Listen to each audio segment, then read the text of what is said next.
Hey kids, we got a new story for you today called Everybody Needs a Rock by Bird Baylor.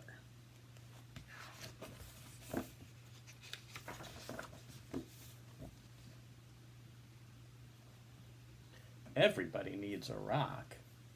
I'm sorry for kids who don't have a rock for a friend. I'm sorry for kids who only have tricycles, bicycles, horses, elephants, goldfish, three-room playhouses, fire engines, wind-up dragons, and things like that, if they don't have a rock for a friend.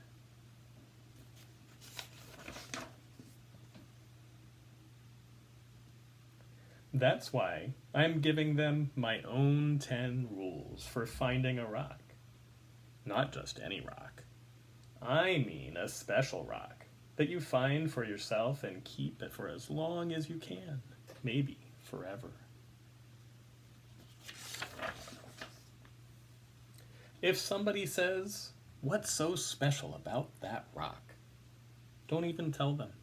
I don't. Nobody is supposed to know what's special about another person's rock. All right, here are the rules. Rule number 1. If you can, go to a mountain made of nothing but 100 million small, shiny, beautiful, roundish rocks. But if you can't, any place will do, even an alley, even a sandy road. Rule number 2. When you're looking at rocks, don't let mothers or fathers or sisters or brothers or even best friends talk to you. You should choose a rock when everything is quiet. Don't let dogs bark at you or bees buzz at you. But if they do, don't worry. The worst thing you can do is go rock hunting when you're worried.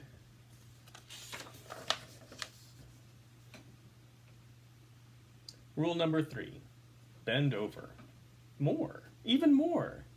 You may have to sit on the ground with your head almost touching the earth. You have to look a rock right in the eye. Otherwise, don't blame me if you can't find a good one. Rule number 4. Don't get a rock that is too big. You'll always be sorry. It won't fit right in your hand and it won't fit in your pocket. A rock as big as an apple is too big. A rock as big as a horse is much too big. Rule number 5. Don't choose a rock that is too small. It will be easy to lose, or a mouse might eat it thinking it's a seed. Believe me, that happened to a boy in the state of Arizona. Rule number 6. The size must be perfect. It has to feel easy in your hand when you close your fingers over it. It has to feel jumpy in your pocket when you run. Some people touch a rock 1,000 times a day. There aren't many things that feel as good as a rock if the rock is perfect. Rule number 7. Look for the perfect color. That could be sort of a pinkish gray with bits of silvery shine in it. Some rocks have that look brown are really other colors, but you only see them when you squint and when the sun is right. Another way to see colors is to dip your rock in a clear mountain stream, if one is passing by.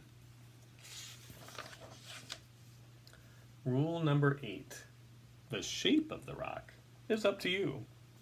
There's a girl in Alaska who only likes flat rocks. Don't ask me why, I like them lumpy. The thing to remember about shapes is this. Any rock looks good with 100 other rocks sitting around it on a hill, but if your rock is going to be special, it should look good by itself in the bathtub. Rule number 9. Always sniff a rock. Rocks have their own smells. Some kids can tell by sniffing whether a rock came from the middle of the earth, or from an ocean, or a mountain where wind and sun touched it every day for 1,000,000 years. You'll find out that grown-ups can't tell these things. Too bad for them. They just can't smell as well as kids can. Rule number 10. Don't ask anybody to help you choose. I've seen a lizard pick one rock out of a desert full of rocks and go sit there alone. I've seen a snail pass up 20 rocks and spend all day getting to the one it wanted. You have to make up your own mind. You'll know. All right, that's 10 rules. If you think of any more, write them down yourself. I'm going out to play a game that takes just me and one rock to play. I happen to have one right here in my hand. The end.